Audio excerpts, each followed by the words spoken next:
The sun has not yet broken over the horizon of the Serengeti, but the air is already alive. A low, rhythmic vibration begins, so deep it rattles the dust around your boots before your ears fully register the sound. You are listening to a sound that carries for 5 miles across the open plains, a vocalization designed to claim the dark. Understanding the true lion roar meaning decoded requires looking past the cinematic cliché of anger or intimidation. What you are watching is not an outburst. It is a highly calculated structural piece of acoustic engineering. A single male stands in the cool air, his chest expanding as he shapes a sequence of deep grunts. This is the starting point of a complex, invisible network of communication that governs every square mile of the African savanna, and it holds secrets that science is only now beginning to uncover. You might believe a lion roars simply to terrify its prey or to signal a successful hunt. The reality is far more strategic and entirely silent to the casual observer. In the harsh landscape of the Serengeti, unnecessary physical conflict is an evolutionary luxury no predator can afford. A study from the University of Minnesota's Serengeti Lion Project, ongoing since 1978 under the direction of Dr. Craig Packer, revealed that roaring is primarily a tool for spatial organization. It is a territorial boundary line drawn in the air.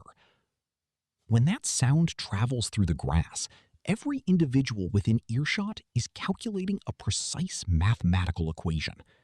They are measuring distance, numbers, and intent. The savanna is not a chaotic wilderness. It is a strictly managed grid where a single voice can redraw the borders of survival. The physical mechanism behind this sound is a marvel of evolutionary precision.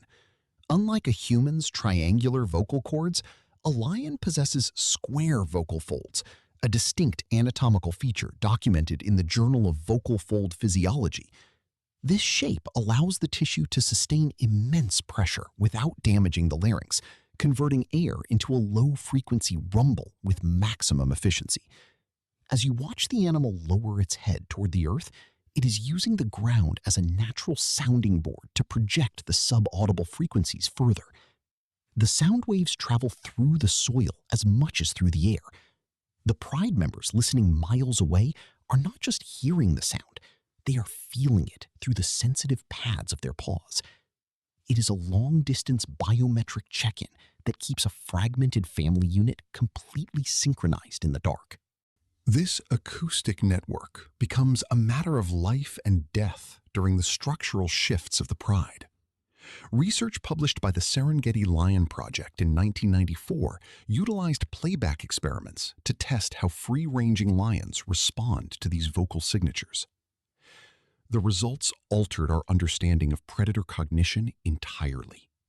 When a solitary female hears the roar of an unfamiliar male, her heart rate spikes and she immediately alters her trajectory to shield her cubs. She can distinguish between the voice of her pride's resident protectors and an invading nomad from a single, distant syllable. She is reading an auditory passport. If the message indicates a stranger, the entire pride shifts into a defensive posture, calculating their odds before a single physical step is taken toward conflict. The complexity deepens when the communication moves from defense to cooperative strategy. You are witnessing a collective mind at work when a group of females begins a chorus.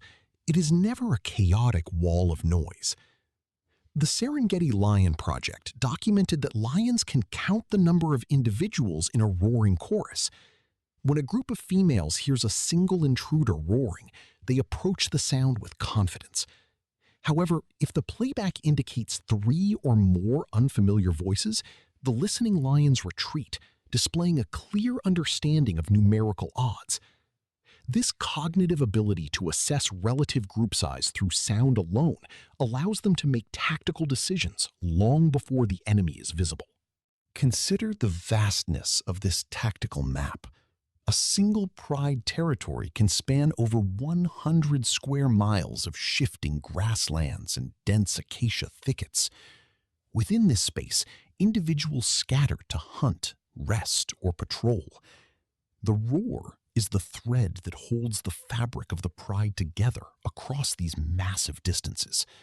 It allows a mother hunting by the riverbed to know that her sister is secure near the rocky kopjes 5 miles to the north. Every evening, the savanna becomes a switchboard of acoustic data. It is a continuous loop of status updates that ensures no individual is truly isolated, transforming a collection of solitary hunters into a cohesive, highly responsive superorganism. How does this acoustic precision shape the behavior of the ecosystem around them? The answer lies in the concept of a landscape of fear. A study from the Frankfurt Zoological Society tracking trophic cascades showed that the mere sound of a lion's roar alters the grazing patterns of thousands of herbivores simultaneously. When that low vibration cuts through the night, zebras and wildebeest do not panic blindly. They reposition themselves to higher ground where visibility is superior. The roar acts as a regulatory force, preventing overgrazing in specific sectors of the savanna by constantly shifting the distribution of prey. The voice of the apex predator is quite literally shaping the physical structure of the African flora. Yet, this magnificent system of communication carries a profound evolutionary cost. The same low-frequency waves that allow a lion to coordinate its pride also act as a beacon for its greatest competitors. Spotted hyenas possess an acute sense of hearing and have been observed by researchers tracking lion wars to locate kills. A lone lion roaring after a successful hunt risks drawing a clan of 30 hyenas to its position, turning an acoustic triumph into a physical vulnerability. Every time a lion opens its jaws to project its voice, it is performing a high-stakes cost-benefit analysis. It must weigh the necessity of contacting its pride against the certain danger of revealing its exact coordinates to the watching wilderness. This delicate balance of communication and risk highlights the fragile reality of the modern African wilderness. The Serengeti Lion Project's long-term data shows that as human infrastructure encroaches on historical territories, the ambient noise of roads and settlements disrupts these ancient acoustic networks. When a roar can no longer travel those crucial 5 miles, prides become fragmented, mothers lose contact with protectors, and the structural integrity of the pride breaks down. The silent space between the notes is just as vital to their survival as the sound itself. Protecting the lion is no longer just a matter of preserving land. It is about preserving the acoustic purity of the environment they rely on. We return to that exact moment before dawn on the Serengeti Plains. The mist is rising from the golden grass, and the male lion lowers his chest once more, sending a final grunt into the cool air. The dust settles around his paws. You are looking at this creature differently now. You no longer see an animal performing a display of mindless dominance. You see a sophisticated cognitive strategist executing a vital piece of collective data management. The roar is a map, a census, a shield, and a ballot. It is the invisible architecture that has held the African ecosystem in balance for hundreds of thousands of years, operating perfectly just beyond the edge of human comprehension. As the last echoes die away and the savanna falls into a brief, expectant silence, the true nature of Africa reveals itself.